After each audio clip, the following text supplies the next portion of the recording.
When most content creators, especially in the email marketing industry, create their content based on the client's perspective, they're writing in the first person of the client. The client is speaking in the message.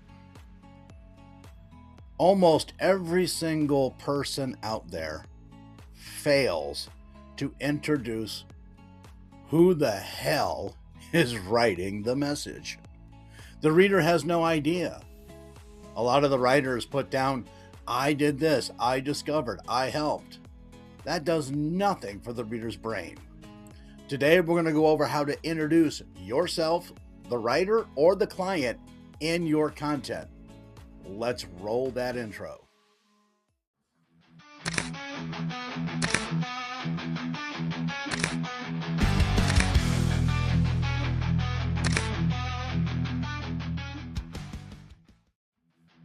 Hello, everyone, and welcome to the Copy Shop Video Podcast. I'm your host, Jeff. I'm the owner of the Outdoor Writing Company and have been for over 25 years. I write content mainly for the outdoor industry, hunting, fishing, hiking, camping, off-road camper vans, all kinds of good stuff. I'm also the owner and the lead instructor here at the Copy Shop. As the intro described, almost every single content creator out there, especially in the email marketing industry, fails to introduce the writer, the client, who the message is from. They fail. Whether it's first person, second person, or third person perspective, every single time that I review somebody's content, that's the number one problem I see. The failure to introduce who the hell is writing the message. Now, this is because nobody teaches this. Nobody goes over the instructions of how to actually write or create content that relates to a certain group or audience. How to lead the reader through the message, getting deep inside the reader's brain. We've talked about all these different concepts prior. Everything comes into the creation of your content. Everything. When you, as the creator, the writer, are putting together content written in the first person, that means that your client is telling the story. Okay? The client is telling the story as if they themselves are reading the message. As an example, we know, most of us should know anyway, who Alex Hormozi is. He's very big in the content creation industry. Has multiple best-selling books and editorials and all kinds of things. He is very knowledgeable. He is very good at what he does. You and I both have signed up for his email list. I know I have. I'm sure you have as well. I've received his books. I paid for his books. I've gotten his books for free. However, I've read them. They're very informative. When I receive an email from Alex, his team, his business, one of the very first things that you see on that message, hi, Alex here. He is writing or telling the story in the first person because that's the relatability factor. It's the person, the brand, the name, the image. When you receive the email, you automatically know who it's from. Your brain registers that you did sign up to receive the messages. And the third part, you already know who the person is by visual context. You've heard him speak, you've watched the YouTube videos, you've seen him in action. You know how they move, how they talk, how they act, everything about them. As you start to read that message, you automatically connect it in your brain to an image of him. Automatically. Your subconscious does that. As you start to read the message, you will notice that it slowly transitions into his voice as you're reading it. That is brand recognition. It's brand recognition, it's great content, it's relatability, and it captures the reader's attention. That is what we strive to do. And that's why we're doing what we're doing here. When you pick up a book written by Alex, and you go to one chapter that kind of captures your attention a little bit more than the other ones do, you start reading it. The very first thing that happens in that chapter is an introduction. You already know who wrote the book, where the book came from. You already know what the book's going to be about. But that paragraph that captures your attention could be the 4th, the 5th, the 6th, the 8th chapter. There's always going to be a slight introduction. Either the 2nd, 3rd, or 4th sentence in the very first paragraph to reaffirm everything prior to that and everything going forward. That's content creation.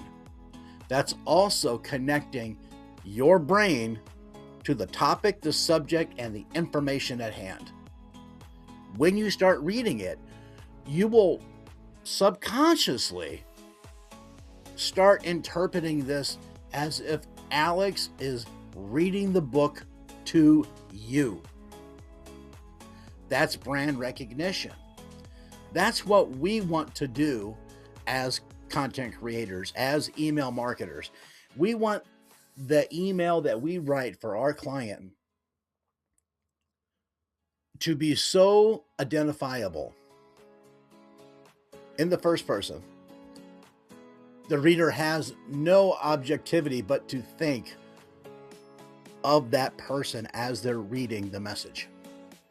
That's how we want it.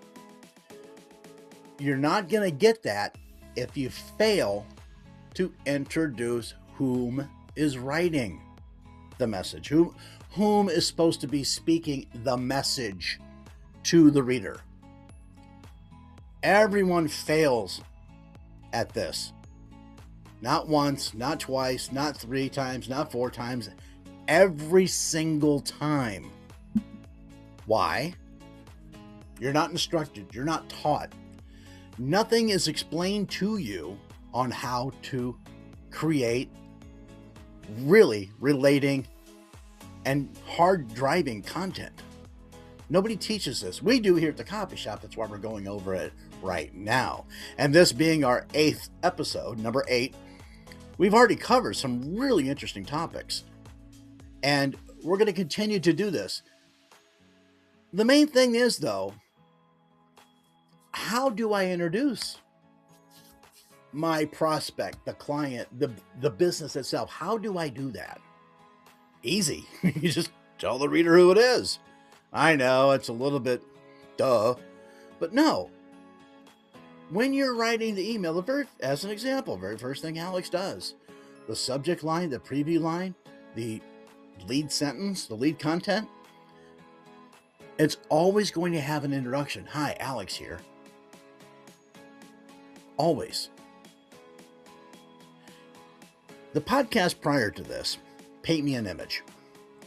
We talked about the chef being introduced, the baker being introduced, the person writing the message introduced in the very beginning. It's a made-up person. The person doesn't exist. There's no notability there. Nobody. It's fake. But the introduction exists. And the introduction exists there for a reason. It'll relate to the readers. And we explained that during that podcast episode as well.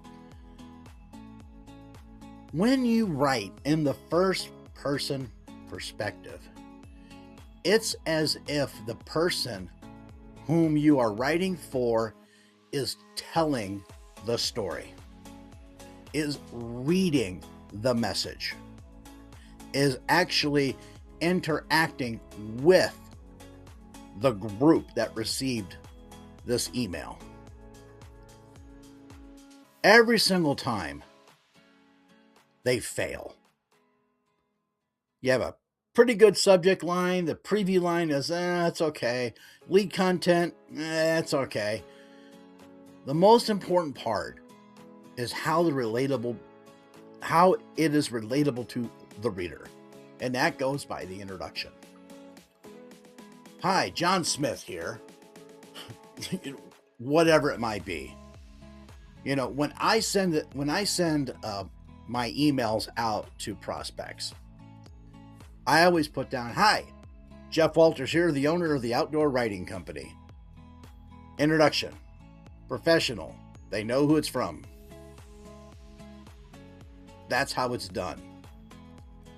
Even if the client has no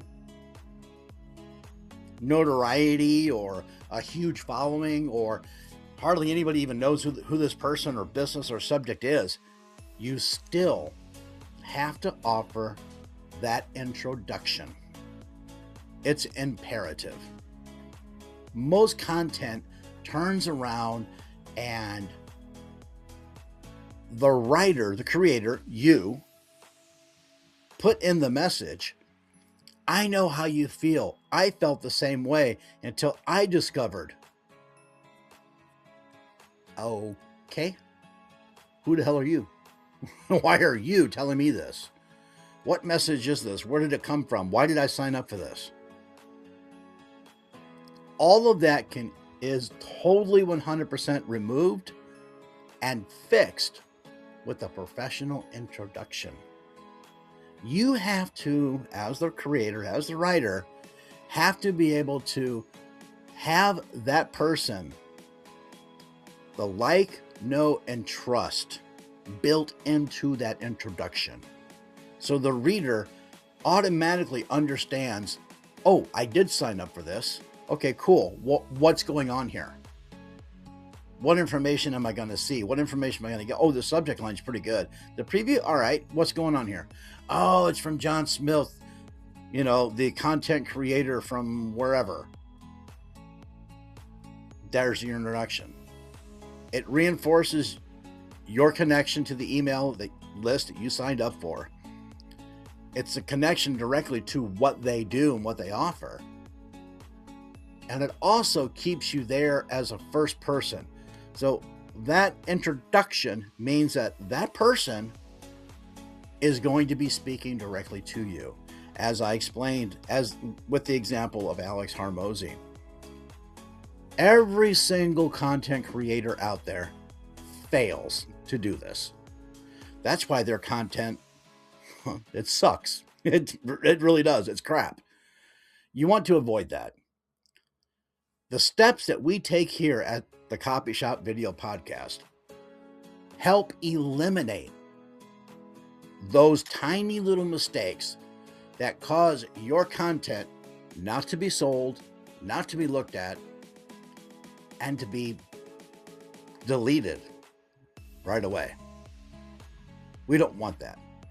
We want you to succeed based on our experiences here at the Copy Shop, the whole team, everybody involved. We do that by providing this type of content.